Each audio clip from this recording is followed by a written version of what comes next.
大家好，我是九九，今天和大家分享烤箱版爆浆蓝莓玉米面发糕的做法。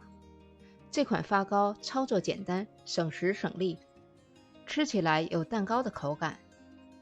从开始备料到做好成品，前后只需要不到1个小时的时间。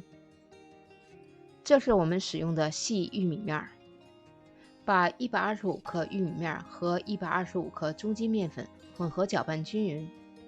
在干粉料中加入1/2小勺盐、1/2小勺苏打粉和1小勺泡打粉。在160毫升凉牛奶中加入20克的玉米油，稍微搅拌几下就可以了。盆中打入2个鸡蛋，蛋液中加入100克的白糖，在一稍大点的盆内倒入少许热水，这样方便打发蛋液。大概需要4分钟左右的时间，蛋液就可以打发好了。在打发好的蛋液上画个字儿，只要不会马上消失，蛋液就打好了。在打发好的蛋液内加入奶和油的混合液，轻轻翻拌几下，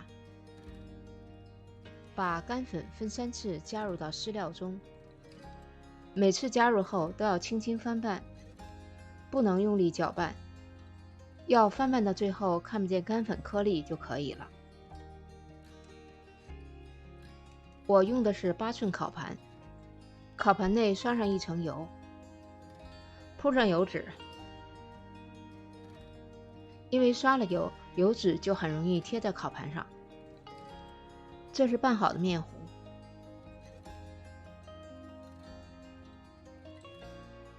面糊倒入烤盘内后不需要排气。把100克新鲜的蓝莓分次加入到1大勺玉米淀粉中，让蓝莓表面裹上1层粉。这样做可以防止蓝莓在烘烤过程当中全部沉到面糊底部。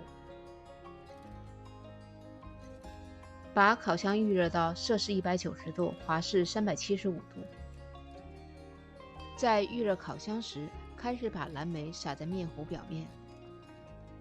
如果不喜欢蓝莓表面有太多粉，可以用筛网把蓝莓表面上的粉筛掉一些。